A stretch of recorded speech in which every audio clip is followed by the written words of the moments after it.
Go ahead and call the meeting to order. This is the regular City Council meeting, February 20th at 6 p.m. Roll call, please. Mayor Edgar. Here. Mayor Pro Tem Kusamoto. Here. Councilmember Chirko. Here. Councilmember Haskellbrink. Here. Councilmember Murphy. Here. All right. Please rise for the Pledge of Allegiance by Mayor Pro Tem Kusamoto and stay standing for the invocation by Councilmember Haskellbrink. Thank you. Please help me salute the greatest symbol of liberty in the world. Begin. Pledge allegiance to the flag of the United States of America and to the republic for which it stands, one nation, under God, indivisible, with liberty and justice for all. Please bow your heads with me. Our gracious Heavenly Father, please be with us tonight as we conduct the business of our city. Help us keep wise decisions and cool heads as we go along. Please just be with our country. We're in such a time of sadness and uncertainty. Be with our first responders, all the men and women in uniform around the world, just in the name of peace and keeping society safe. We ask that you're with us tonight. In Jesus' name, amen. Amen. Thank you. You guys could join me down.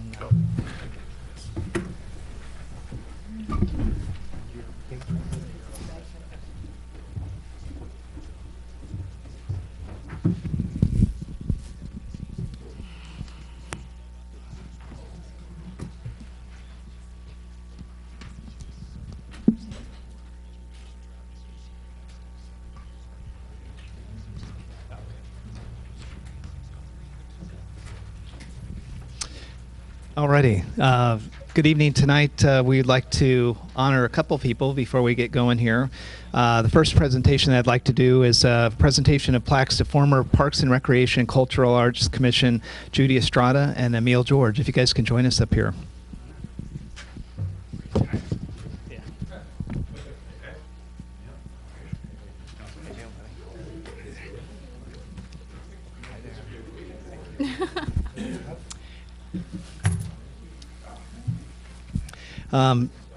Yeah, come on down here. So I just wanted to let the community know two great volunteers here that have been part of our Parks and Recreation and Cultural Arts Commission, and we just wanted to tell you guys thank you for all of your service, and we wanted to give you a plaque as you guys are stepping away, and just like to give you guys an opportunity to say something to the community. Emil. Well, I'm just grateful for the opportunity that the community gave me. We've had a great time on Parks and Recs. It is probably one of the most fun commissions in the city, and they have a great group right now that they're doing a great job for you guys, volunteering at a lot of events, and thanks to great teams led by Ron Noda and his wife Emlyn. It's wonderful. So I'm just very grateful to be part of it. Thank you. Yes, likewise. I had the fortunate event to fill in for somebody, so I got to see the past council and the new council, or commission, excuse me.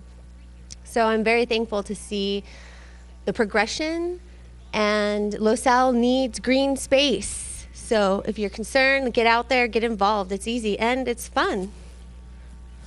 Thank you. Yeah, you know, just a little bit more. Again, thank you guys so much. I've done a lot here with Emil. Emil and I are also on the Casa Youth Shelter board, and he's also been very, very busy in trying to help. He's the chair of the 40th anniversary at Casa Youth Shelter, and Emil, both of you guys, I'm just very appreciative, and I know how much dedication. I see your family in the audience. So, would you guys like to come up here? We're going to take a picture. You should be up here with your dad. Yeah, come on. I think that means mom too. Yeah. Yeah, go kids. Come on.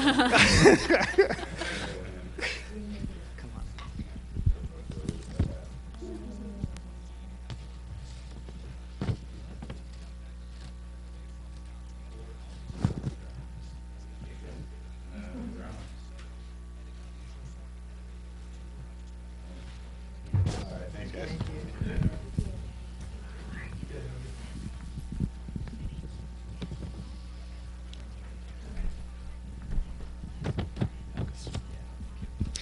The next presentation or proclamation that we're going to do is a proclamation for the Career Educational Month. And let me see who we're having up here for this. Kathy Kent. Is she here? Oh, hi, Kathy. Hi.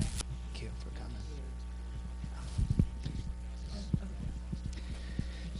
What I'd like to do is just read a little bit of this proclamation to kind of give the community a little bit of an idea of what the Career and Technical Education Month is, and then I'm going to ask you if you would talk a little bit about it. And the month of February is designated as the Career Technical Education Month by the Association of Career and Educational Technical Education. It provides economic and technical changes in the society that have rapidly reflected in the structure and nature of work, thereby placing new and additional responsibilities on our education system.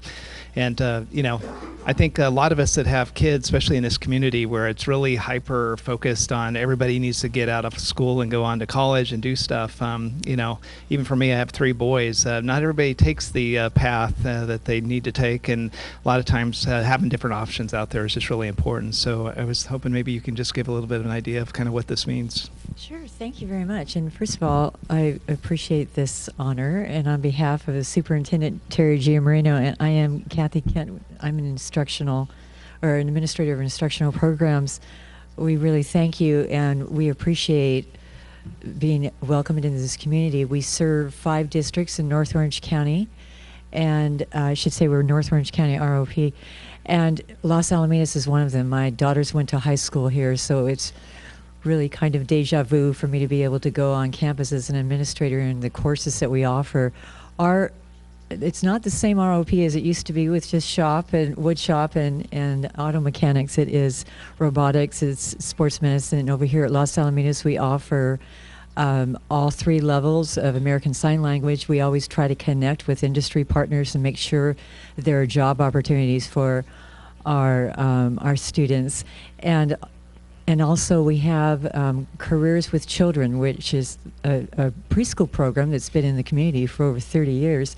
Maybe we have some graduates over here, you're nodding your head, where the students, the high school students, actually are one-on-one with the preschool students, and they get an idea of lesson planning and working with children and seeing if that's something that they really want to be a part of when they get older. A lot of our classes are giving the students an idea of what it would be like. So not only do they want to go to college for this profession, but maybe this is something they realize after a year or two that this is something they always thought they wanted to get in the health profession, but they decided against it because they've had some experiences that made them think that maybe this isn't for them. So it saves them money and time also. And the last class that we offer at Los Alamitos High School is fire technology.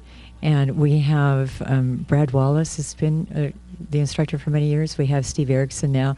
And one of the advantages of these teachers, they're credentialed teachers, but they also have rich work experience in the industry. So they're being taught all kinds of things. Every time I walk into that classroom, they're setting necks, and they're taking blood pressure, and they're actually able to take the next class, which is after school, which is EMR, and we all know that we really need that, and we appreciate them for that. So thank you very much for this opportunity to explain what we do. We accept the honor. Thank you. Thank you. Hey, I got a question for you. So I know Emil, who's in the audience, we have local businesses, and I remember about 10, 12 years ago, we would hire people through ROP, the local businesses. Do you guys still do that? We sure do. So if there's businesses that are interested in working with you guys, how would they get in touch with you? Yes, well, I'll leave my cards out, but what we do is provide internships. We provide internships and externships, and it's really a great opportunity for our students to get hours, and for some of our community industry partners to be able to teach them on the job. And like I said, it gives them an idea if this is something they really want to go into. So thank you. I'll make sure you get my card, and I'll leave some more. Thank you. I think the benefit, too, is that not only would you kind of try to mentor these kids, but the teacher, whoever the administrator would be, they would call and ask for feedback. Yes, so it was something that was like a double kind of belt and suspenders. You were able to get kind of coverage on both sides. So it was a really good program. So thank you. We do value the person that would actually be supervising the skills, because that's how they get the grades. So we do work with the partners to become somewhat of a teacher. So thank you for that. Appreciate it. Well, again, congratulations. Thank you.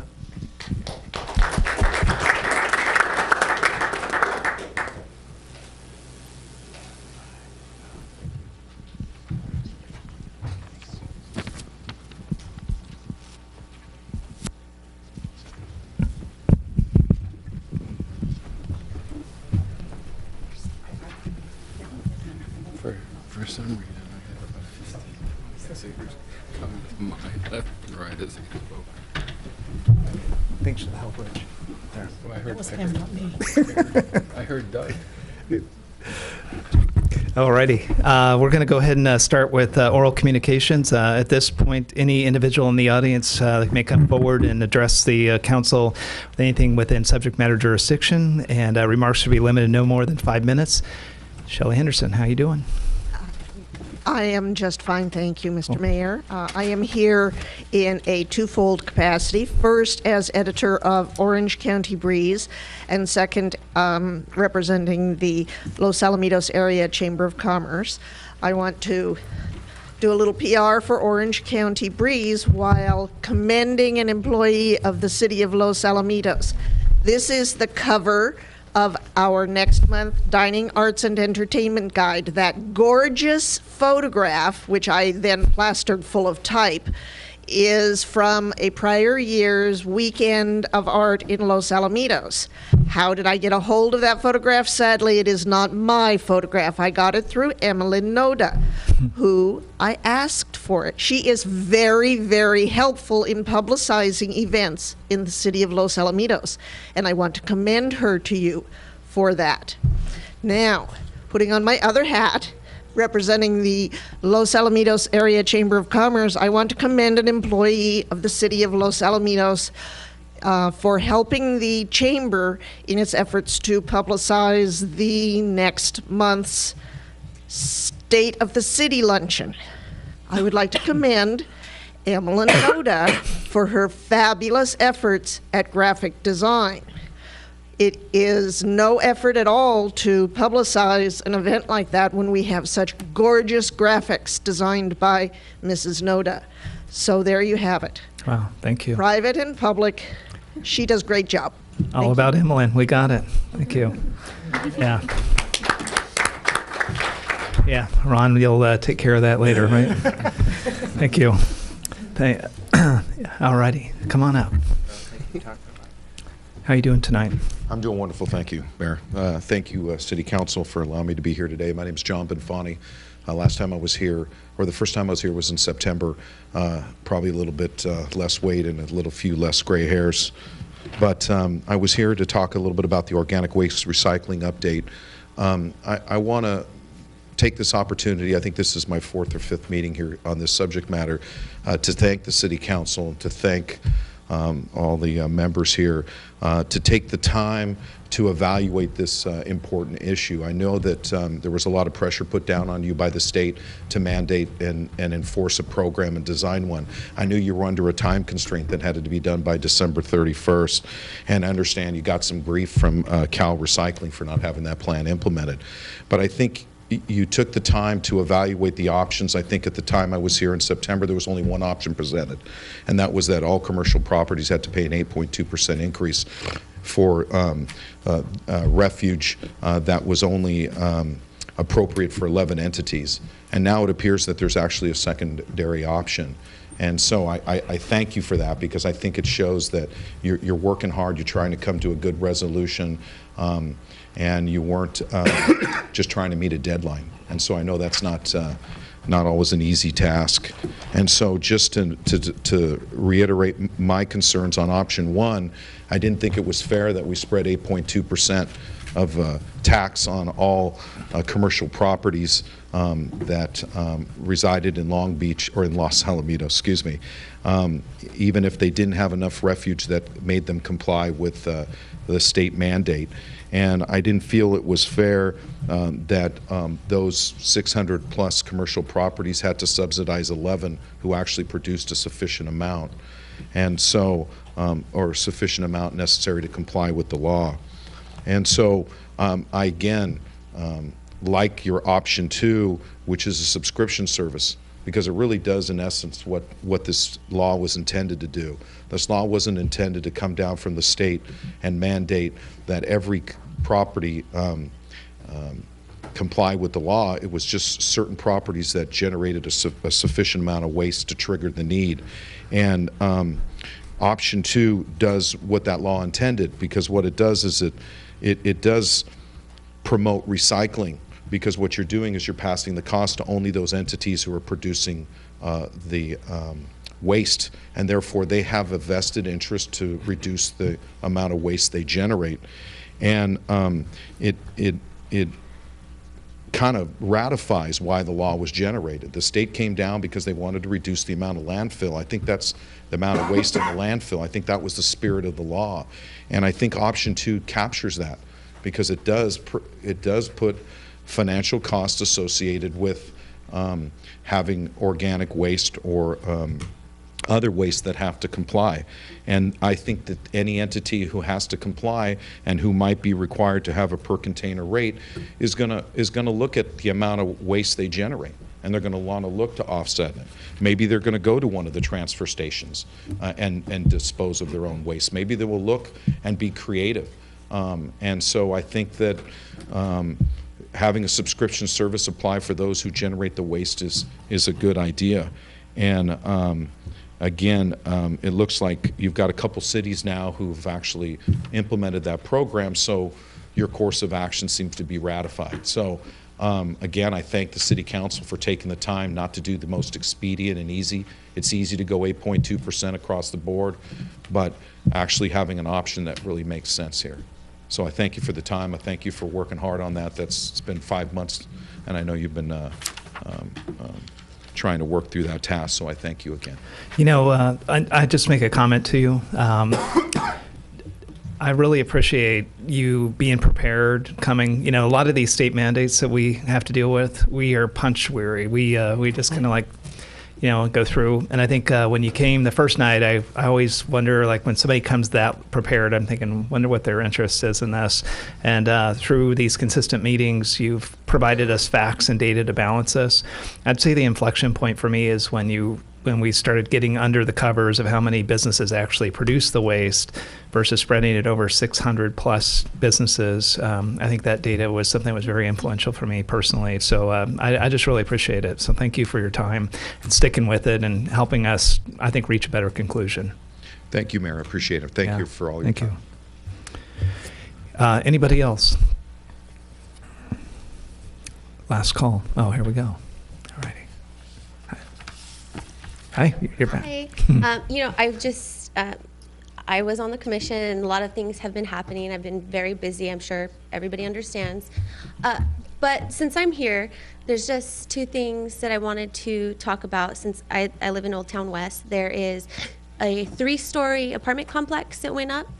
And I understand that I probably should also talk to the Planning Commission. But if we start having every new construction in Old Town West become 3-unit property, or 3-story apartment buildings, we're going to turn into Long Beach, downtown Long Beach. There's just not enough parking. I understand that there should be also 2-car garages for each, a garage and a parking spot. People don't park in the garages anymore. The units are not even filled, and the parking is horrendous. And it's permitted parking, so I'm sure you're going to be getting complaints because there's going to be a lot of people getting tickets. So that, and then also, like I said, I haven't been following, so I could be redundant, but I was on the Parks Commission because the parks, and there's so many new families and so much children. There's not a whole lot to do. I find myself always leaving Long Beach. In fact, I run into Losel residents just on the other side at food places and places to take kids, skate parks and stuff like that. So, like I said, I know you have a lot on your plate and I haven't been following, but I just wanted to say that that is also very important to the community, is things for people to do, not just places to shop. Great. Thank you. Thank you. Alrighty. Anybody else? Okay, we're going to go ahead and go on to council announcements. Councilmember Sherko. Sure, I look forward to participating at the race on the base on Friday night with my family. We'll be doing the whimsical fun run, and hopefully I'll see a lot of members of the community there. And then Saturday I will attempt to participate in the 5K, but we'll see how that goes. Hopefully I'm not running anywhere near the mayor because I suspect he'll put me to shame. It was a busy month the last month. Just a few items. I attended the League of California Cities New Council Member Conference in Sacramento with City Manager Plumley. We met other local officials there and sat through various meetings that addressed good local governance. It was a very productive meeting, so thank you, City Manager Plumley, for attending with me. I also attended the Police Department promotion ceremony honoring newly promoted Captain Chris Carr, Sergeant Stacy Smith, and Corporal Kendra Owens, so congratulations to each of them. It was a wonderful ceremony. I recently attended the Americana Awards honoring Los Alamitos Citizen of the Year Blair Pietrini. And my wife and I were guests of Mayor Edgar, so thank you to Mayor Edgar for allowing us to join. And also attended the Orange County Library Advisory Board meeting, the Zoning Advisory Committee meeting, our workshop to discuss future planning for the Civic Center, and the Budget Standing Committee meeting as well. Wow. It was a busy meeting. Yeah. Busy month. Busy month. Thank you. Thank you. Councilmember Murphy. Thank you. First of all, I'd like to thank John for the idea of spreading the cost over Long Beach. I really think that's good outside the box thinking, and maybe we could hire you as a consultant to pursue that. And Mark, it just makes you feel happy. I'm also in the 5K, so you'll look good. Don't worry. During the month, I did attend Americana. I want to thank you, Troy, for you really push it. You bring it, keep it in people's minds, and they should appreciate your efforts on that behalf. It's the one event we go to all year. My wife actually looks forward to and asks about. So it's a very classy event, done very well. Was able to go to the police department promotions. Congratulations to those who were promoted. Chief, very good ceremony. Through the mayor's efforts, we did a lot of good stuff this Yeah, that's a good meeting so far. We're so ahead. Through the mayor's efforts, most of us attended the Los Al men's rugby game, also watched them win a playoff game. Oh, yeah. And really fun. Really fun I don't know if they're still playing. They are. Yeah. They won Friday night? Yeah. Yeah. Okay, so they're still playing. It's fun. Had a chance to meet with Ted Apodaca, welcome him back to the News Enterprise, a longtime voice here in Los Alamitos.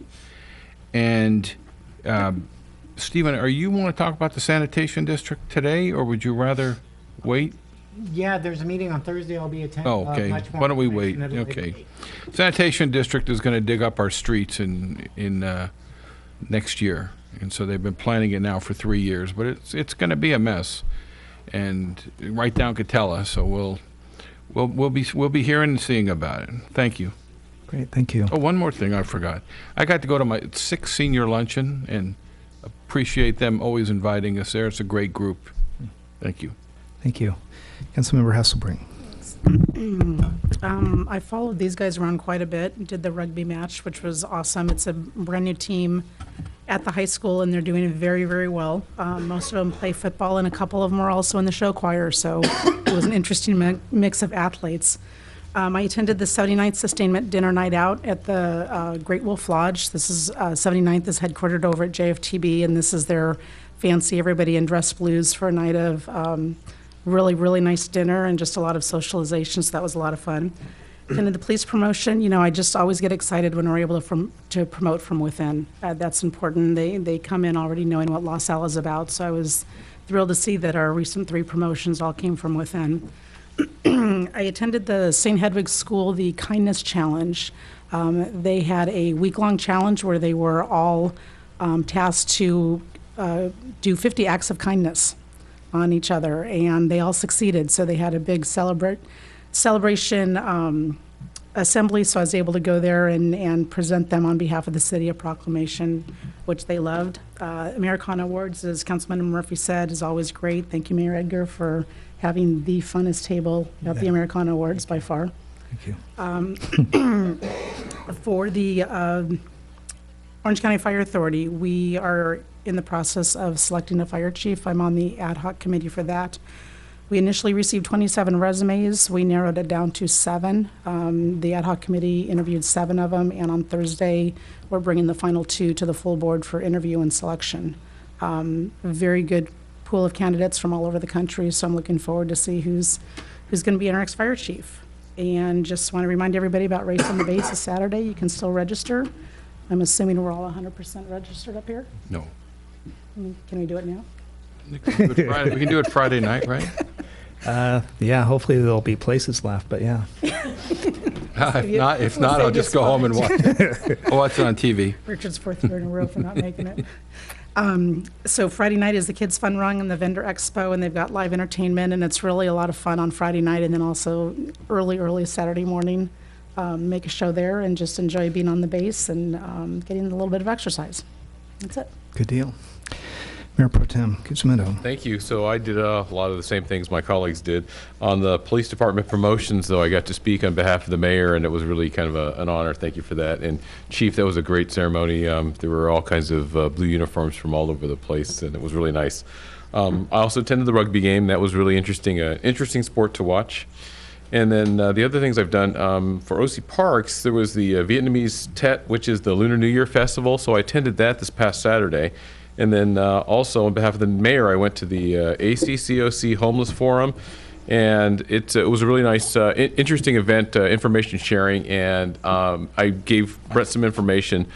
And excuse me, it may be something that we would need to agendize, but I don't know if you heard anything from, okay. But ACCOC is taking a regional approach to trying to get some of this bond money. I think with each real estate transaction, there's a $75 fee that's going to be tacked onto those. That money is going to be available to communities, and Orange County ACCOC wants to approach that as a regional voice up in Sacramento to go after that money, to match it with some other funds to create permanent supportive housing for the homeless. And so we might hear more of that in the future, but it was a very interesting forum, and I do thank you for letting me go to that one. And with that, I'll turn it back to you. Great, thank you.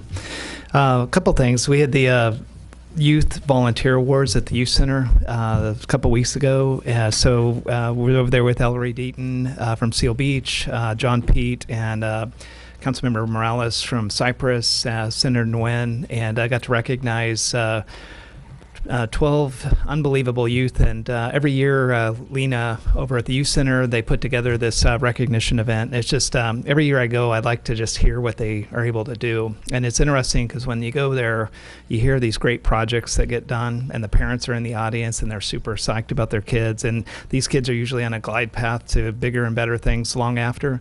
But, if you've gone to a bunch of these, like year after year, you see that it's just some of the foundation, the people that are in the background that make it happen, like Lena and a bunch of the folks that are around it. It just gives you an idea of how much this community really kind of continues generation by generation to continue to help. And I think a great event by the Youth Center.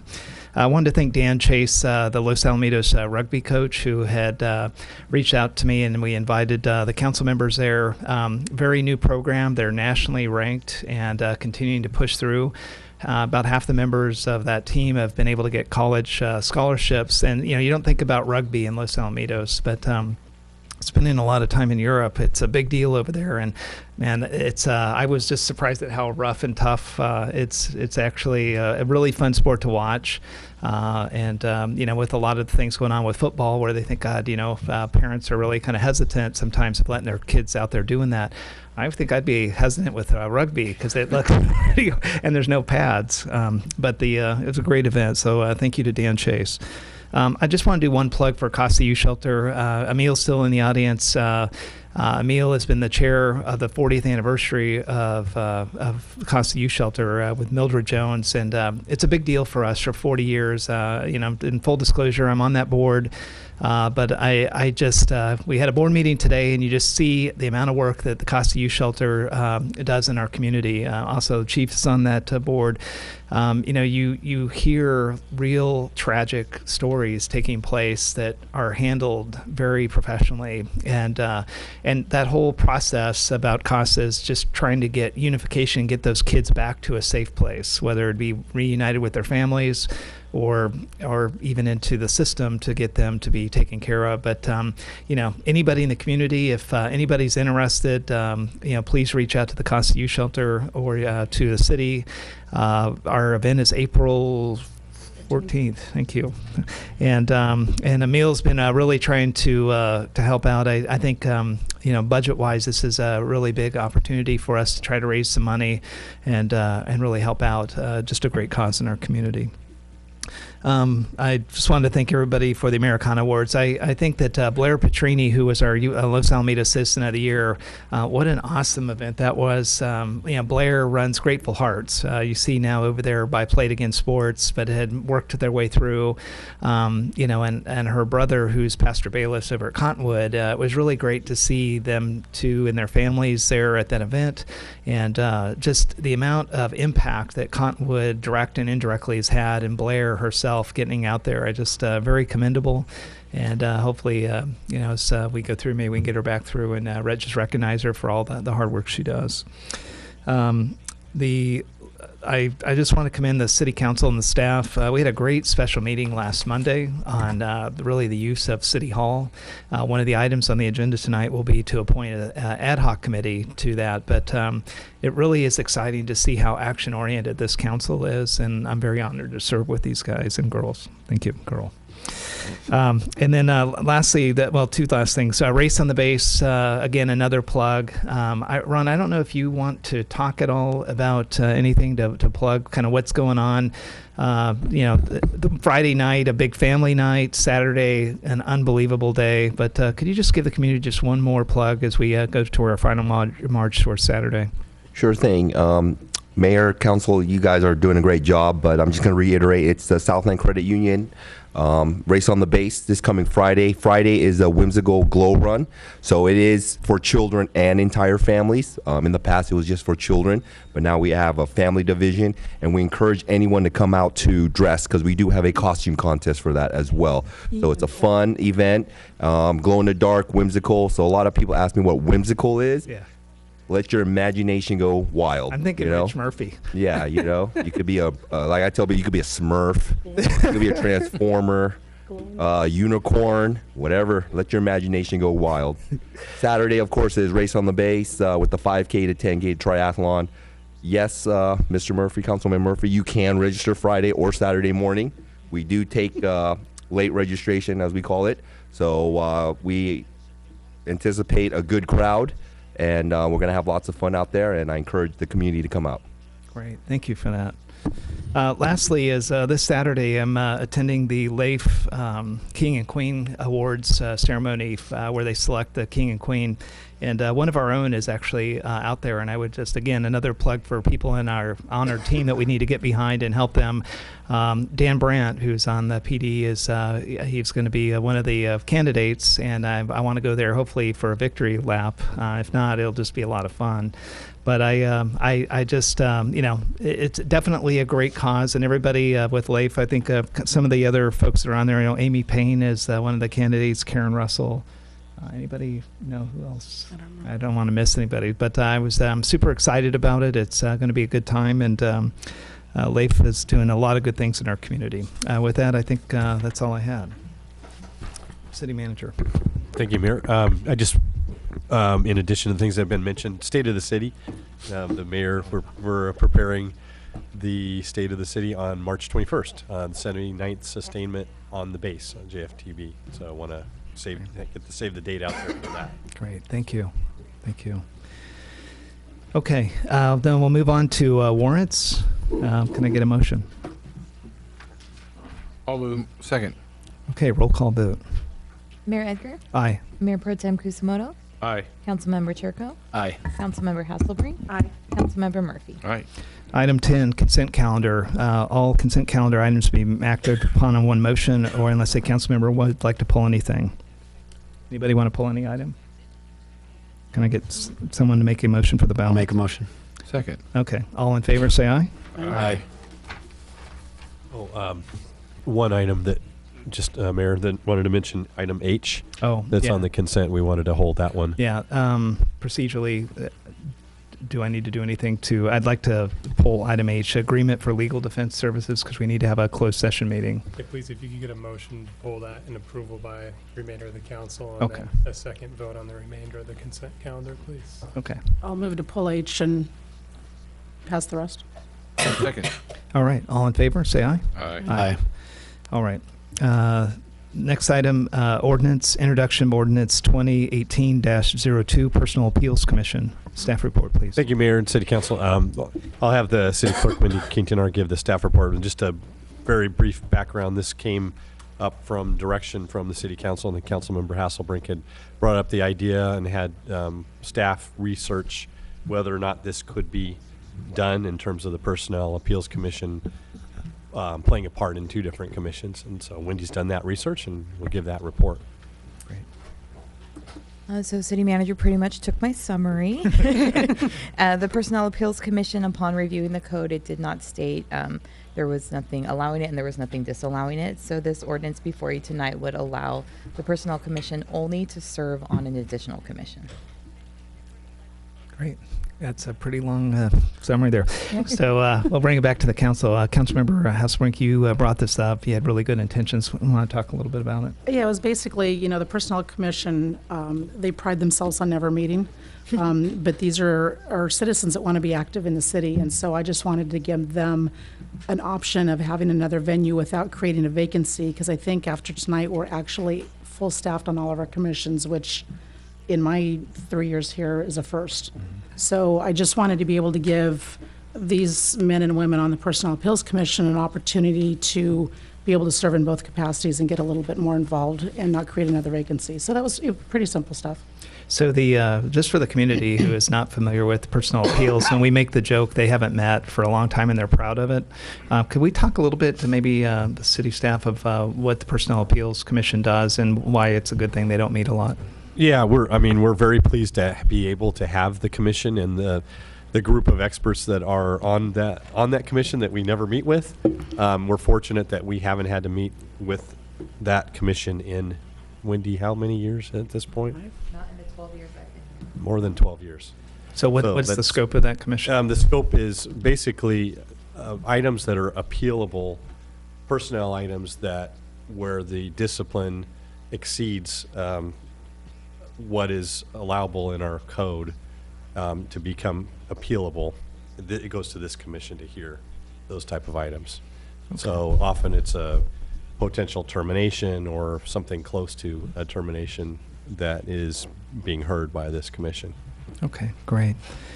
Anybody else have any questions regarding this ordinance? Yeah, I was going to go ahead and open up for public comments at this point. So anybody in the audience that has any comments regarding this ordinance, if you could please step forward. Seeing none, we'll go ahead and close public comments. City Attorney, just because it is an ordinance, do we have to go through a specific type of reading on this? Yeah, if I may, I'd like to read it into the record, please. Please. The ordinance before the City Council is ordinance number 2018-02, entitled An Ordinance of the City Council of the City of Los Alamitos, California, amending Title II of the Los Alamitos Municipal Code by adding Section 2.64.125, Service on Other City Boards, Commissions, and Committees. Great. Thank you. So that's the ordinance read in. Can I get a motion? I'll make a motion. Second. All righty. Regular vote or roll call? All righty. All in favor? Aye. Aye. Okay. Thank you. Thank you, guys. Next item. Yeah, congratulations. Good job. Discussion item, organic waste recycling services update. City staff. Thank you, Mayor and City Council. You've had an introduction, thanks to the gentleman in the audience tonight, and then a little bit of follow-up discussion that took place. But this is an item that we've been discussing since September and have continued to research and dialogue what our options are with Cal Recycle especially. And we think we have come to a point in time where we do have another option, as has been mentioned. Mike Ballier cannot be here with us tonight. He's not feeling well, but Michael is going to do the staff report to kick off the discussion with the council, and then we'll seek direction from there. Great, thank you. Michael. Great, thank you very much.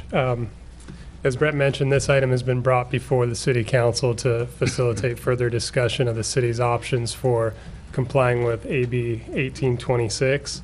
By way of background, AB 1826 is a state mandate that requires businesses that generate a specified amount of commercial waste to go ahead and provide for organic recycling by a specified date.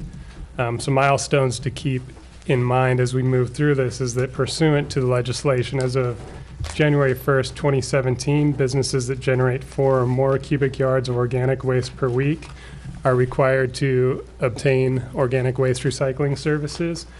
In the city of Los Alamitos, that translates to effectively 11 businesses that fall within the city's jurisdiction. 2 of those businesses are actually outside the purview of the city. We have the Joint Forces Training Base as well as a school district facility located in the city who would not be compelled to participate in a city implemented program. So again, that number is likely 9 as far as the 2017 deadline. The next milestone would be January 1st, 2019, where all businesses that generate 4 or more cubic yards of commercial solid waste per week would then be required to obtain the organic recycling services. Within the city, that number is estimated to be about 158 existing businesses. In addition to requiring the generators to obtain these services, AB 1826 requires the city actually to implement a program to provide for these organic waste recycling services. And so the bill itself does state that those services can be provided pursuant to a city's existing franchise agreement. So that's the option most frequently pursued by cities subject to the mandate. What the bill does not do is specify how the costs of the program are to be allocated across ratepayers. And to that end, we're looking from direction from the City Council this evening. Staff has identified 2 options for project implementation that are included in your staff report beginning at page 3. Option number 1 includes a $129,000 pilot program. This option was initially presented to the City Council in September. As presented originally, the concept was that program costs would be spread across all commercial accounts within the city, which would then result in an increase to commercial rates of about 8.2% for all existing commercial trash rates. That option, of course, is before the council again for discussion tonight. However, we've also identified 2 additional classes of businesses potentially that could be held responsible for sharing in the program costs. Of those, one option would be to spread costs among all commercial accounts, but excluding multifamily uses. That is estimated to be about 327 existing ratepayers, and that would result in an approximately 16% rate increase to that class of commercial accounts. The final class we've identified under this option 1 would be all those commercial accounts subject to the 2019 mandate.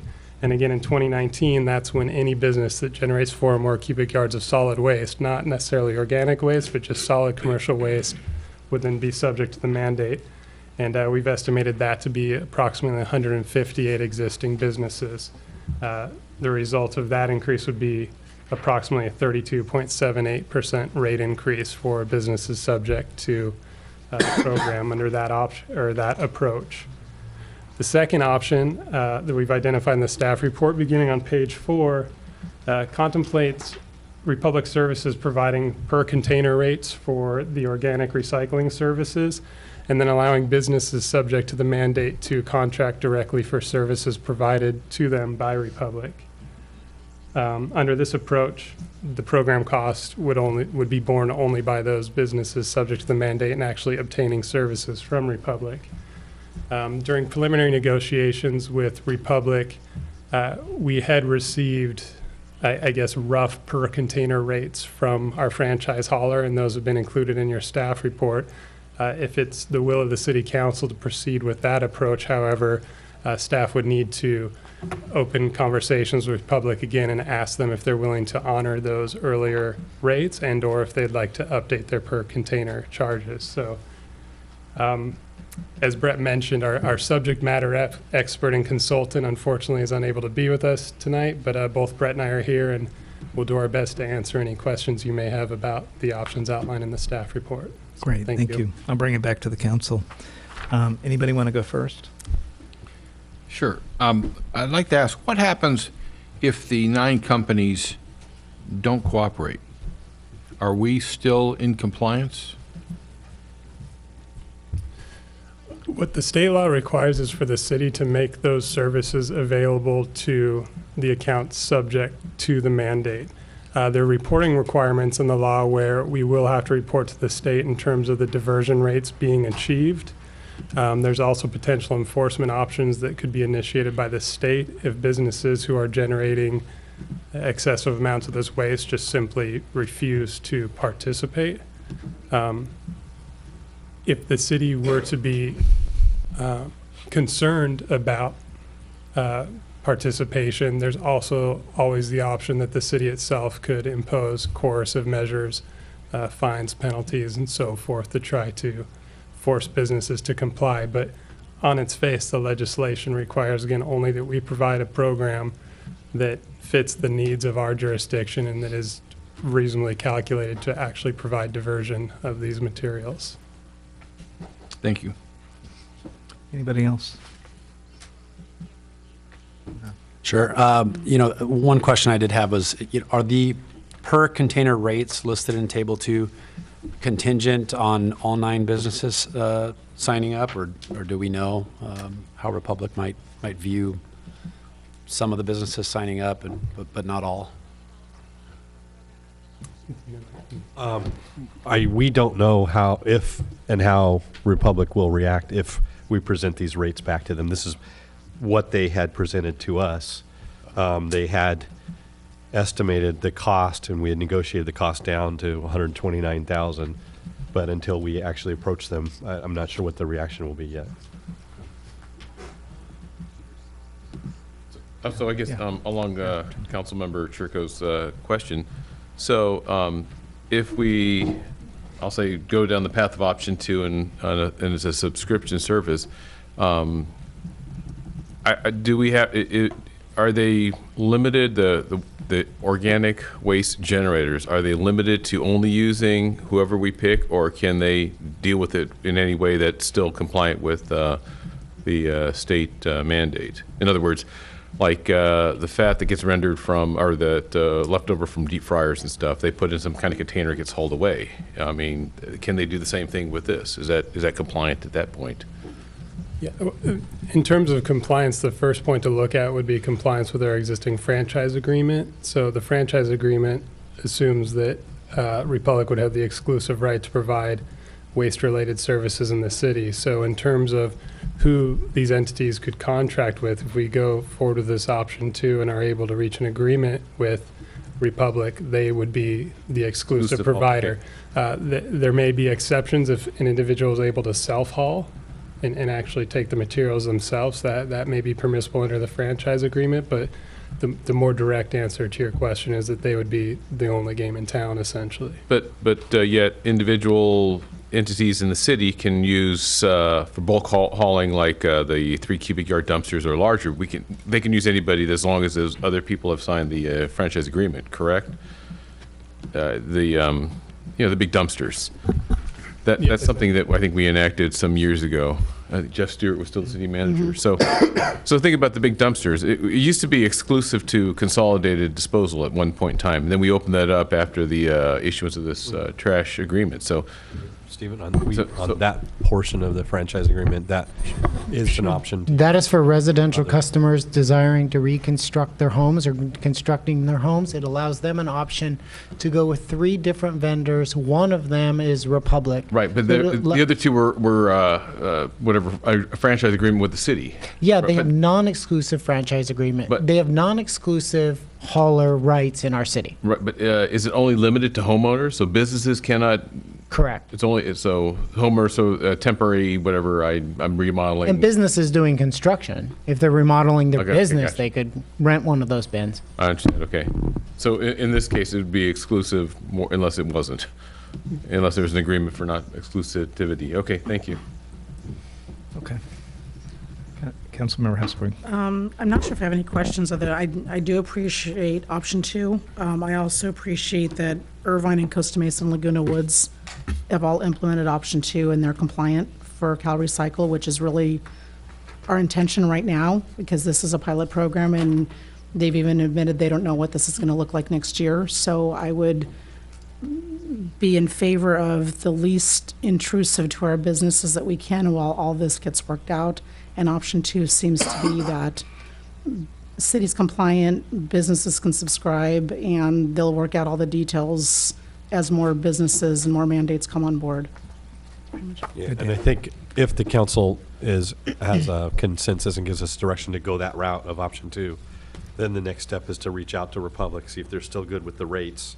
If they're good with the rates, then go forward with that program. If they're not, then we come back to the council and discuss other options. But they would also have to justify why they're not good with the rates anymore. Yes. That they were a few months ago. Yes.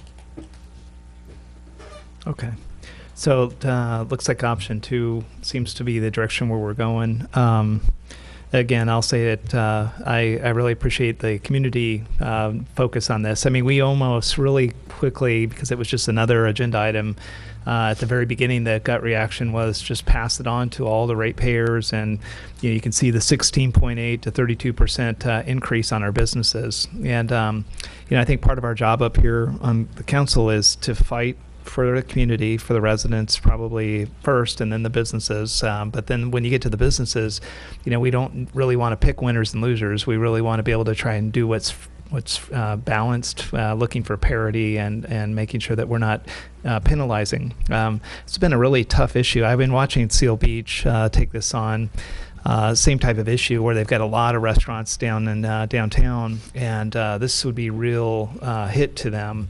And what they've done is kind of step back and say, hey, we're not participating yet, at least at this point. That the option 2, if we kind of play through this, because Warren and I were here when we did the franchise agreement before with the trash hauler, is they're kind of in the middle too, to be fair to them. I mean, the state passes a law and says, look, by the way, hey, go tell your cities that they need to go implement this, and they're going to be the bad guys. So they can go and pass something in their city, and they will just keep writing businesses, and if they don't, we'll penalize the city for not having a program.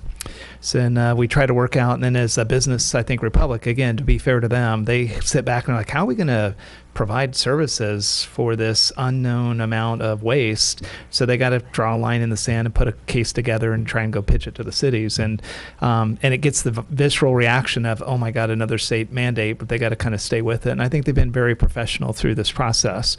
But I think now the 2 or 3 chess moves in, I think the challenge is, our only obligation is to establish a program. And if we establish a program, and option 2 is we're asking the waste hauler to honor that program, and they say no, then step 3 would be we're still going to do that program possibly, but that opens up the franchise agreement to self-haulers, and that gives us a legal route through there. And this isn't us telegraphing our legal route, but I think just at the highest level, that's probably, I'm hoping Republic will honor the rates. But I also think that just using precedent of our franchise agreement, how we handled non-commercial, residential kind of roll-off businesses, I think there's a path there too. But I'd like to try to do it with Republic, and I hope that they would take this in good faith. And so with that, if there's no other comments, I guess I'd look for a motion. I'll make a motion. Second. Okay, the motion is for option 2. Okay. So we got an option and a second, or a motion and a second on the floor. Let me go ahead and open up for public comment. One thing that hasn't been mentioned, my name is Dean Gross, resident of LaSalle. One thing that hasn't been mentioned that I hope in the process of negotiations is taken into consideration. One of the big nonprofits that services our area as well as Long Beach is Food Finders. And Food Finders has volunteers, and has done this for many, many years, that go around at the close of business at places like Catella Deli and places like Vaughn's Market and others, and food that is no longer available to sell but is still usable is donated to them. They take that food then down to their warehouse facility and they redistribute it. And some of the places they redistribute include CASA, and includes Precious Life, and includes We Care. And so the food gets an opportunity to still get into the system to help people that are not able financially to be able to purchase that. So my question would be, In the process of the negotiation and complying with the mandate from the state, are they determining that everything that's excess has to go in for recycling, which would eliminate a huge source? And I'm sure when you look at Second Harvest and you look at some of the other food banks in Orange County, they do very much the same thing.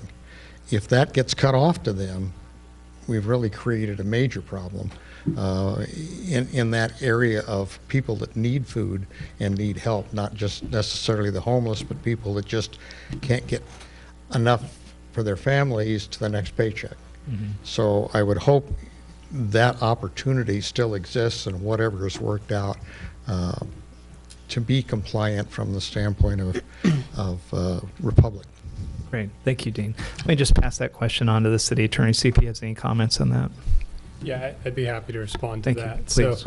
So the legislation itself would not preclude businesses from working with local food banks. In fact, I think that approach is likely encouraged under the legislation. And I know that our consultant, Mike Bally, has included those types of considerations in his outreach efforts to businesses within the city. And Republic themselves have marketed that. They're using those type of organizations like Food Finders and others. Okay. Yeah, please. Just in the interest of open communication, I've never had the opportunity to speak behind the council before. It's interesting because prior to this legislation, I had refuge in my trash can, and so did every other entity here in the city.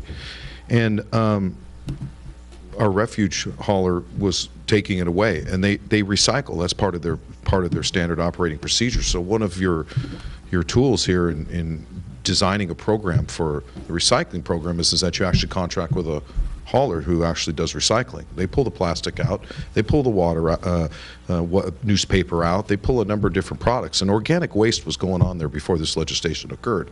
What were they doing before? What were they doing before at the cost that they were doing it? Is this as simple as giving me a yellow bag and putting organic waste in a yellow bag so when it comes down the conveyor belt they move it to the side? Is there really an added cost to this? Do we really need an extra bin? I don't want to deviate from this, and I don't want to. The trash hauler's always been diligent. They've always come here timely. They've always picked up my trash. Their people are good-natured. They clean up any messes if it doesn't go in. So, but it's an interesting dynamic here because that's actually a whole new business venture with the same trash that was put in there prior to this legislation. And is there something as simple as a green bag for green waste and an orange bag for food waste? And that when it comes down, it goes to the left and it goes to the right, and we just implement a pre-sorting that doesn't actually require additional cost on the trash hauler? I don't know. But I'm just thankful that option 2 has been presented. So I thank you for your time. Thank you very much. Anybody else in the audience would like to make a comment? Okay, at this point, I have a motion and a second. I'm going to go ahead and go for the vote. All in favor, say aye. Okay, it passes. Next item on the agenda, Civic Center Complex Ad Hoc Committee, City staff.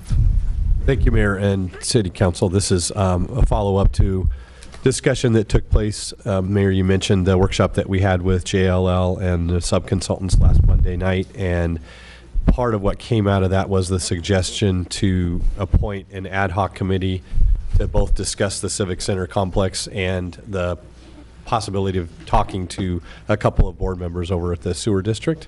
And so we brought this item for your consideration tonight. Great. I'm going to go ahead and bring it back to the council and see. Maybe Councilmember Sherko, can I just start with you? Do you have any comments on this? No comments. Okay. Councilmember Murphy? No. Oh, this is going to be a tough one. Councilmember Hasselbrink? No. I do have. I think that I appreciate this. I know we talked about it just last week, and I appreciate you bringing it forward. But my question is, are we ready for this? Because I think there may be, well, there's probably two things. Certainly as a vehicle for staff to meet with this body and our representatives of the body. But do we even know if the sewer district electeds over there want to meet? That would be my kind of question. We don't know yet, but the timing, if the council appoints an ad hoc committee tonight, could not hurt, because we're, as staff, as we're doing our research to bring an item back to the council in April, if we have that ad hoc committee in the wings and can. Okay. No, I understand. As a preemptive thing. So okay. But I think, yeah, it may have been, another meeting would have maybe been okay, but I'm fine with this here. Okay. And let me put it out there. Any interest in serving on the Civic Center Complex Ad Hoc Committee?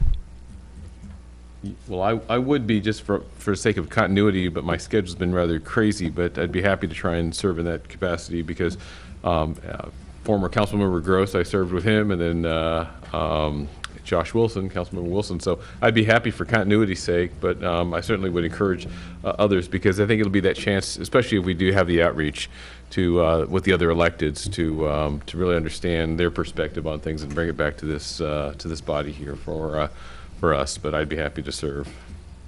Okay, great. Anybody else? So is this committee just to engage with the sewer district? No, that's a good point. So, and let me just I'll give you my impression, because when we were in that meeting, there was a lot of dimensions. One of the things that I felt was going on a little bit amongst us was all of the jumping into the details. Hey, what about the community center? What about this? And eventually we will have to sort through all that. And I think we need to develop a construct. If we get behind that idea that was presented last week, that this could start fairly quickly if there's an interest.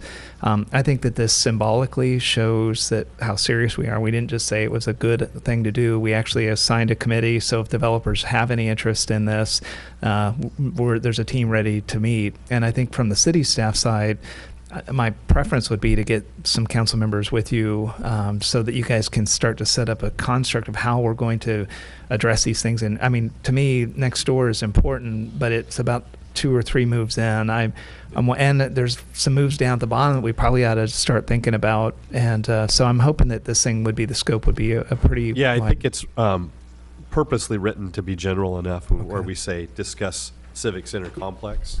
That increases the scope of what the subcommittee can discuss in addition to just trying to reach out to the sewer district board members. Okay. The other thing I think that Mayor Pro Tem Kushimoto was talking about, and maybe with a theme there, was to not just meet to meet, and are you ready? There's I've been on a lot of ad hoc committees where it was more symbolic, fully symbolic, and there wasn't, and then it was just like we're meeting every month and didn't move the needle forward. So you feel comfortable then that you guys would be ready to engage this group fairly quickly, other than just the next door neighbor thing? Fairly quickly in that we're planning on bringing something back to the full council in April. Okay. So we're not, if it was tomorrow meeting with them, Yeah. we're not quite ready, but By April. we'll be there. We'll be ready. Okay. Okay. Do I have any other volunteers? I need one more committee member. You want to do it? I'll do it if you don't want to. Go for it. All right. I'm doing budget. Okay. Okay. We Good good? deal. Thank you. So at this point, does it require a motion to appoint? So I think can I get a motion to appoint Mayor Pro Tem Kushimoto and Councilmember Murphy? I'll move. I'll second. All in favor, say aye. Aye. Okay, great. Thank you. Yeah, congrats. Thanks, guys. That concludes for what we're going to do at this point.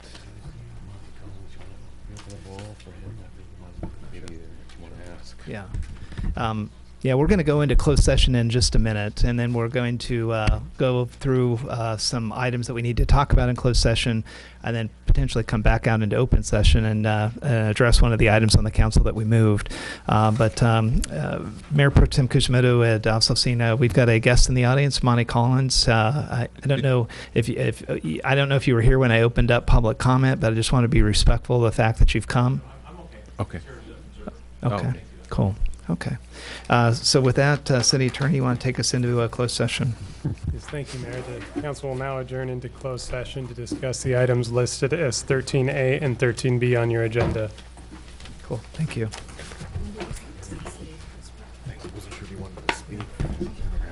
Yeah.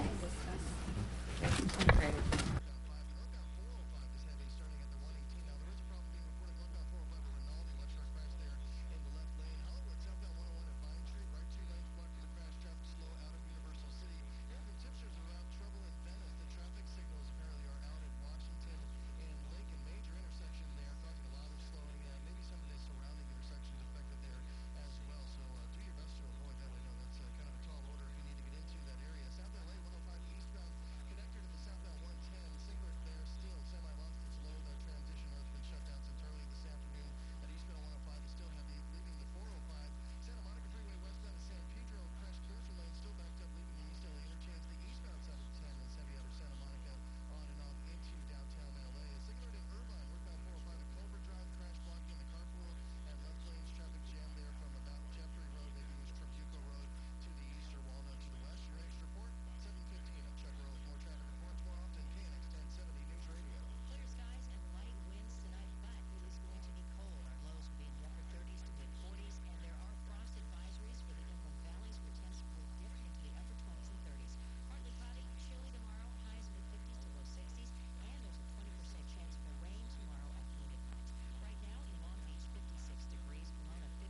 Hey, we're going to go ahead and call the meeting back to order. We have one item of unfinished business. It's agenda item 10H, agreement for legal defense and services.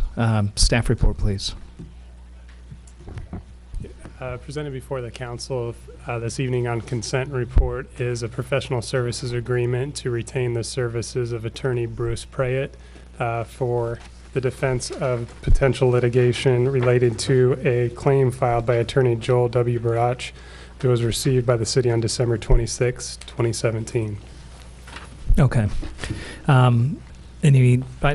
don't think we have any questions since we were talking through this. Any other comments before we go to the vote? If not, I'll ask for a motion. I'll move. Second. Okay. All in favor, say aye. Aye. Aye. Thank you. Now we're going to go ahead. Go ahead, Stage. If I could please report out of closed session Yes, before please. we adjourn. Please do. So the city council has now reconvened from closed session with no reportable action being taken. Thank you. Thank you. We're going to go ahead and adjourn the meeting until our next council meeting next month. So thank you very much. Bye-bye. Thank you.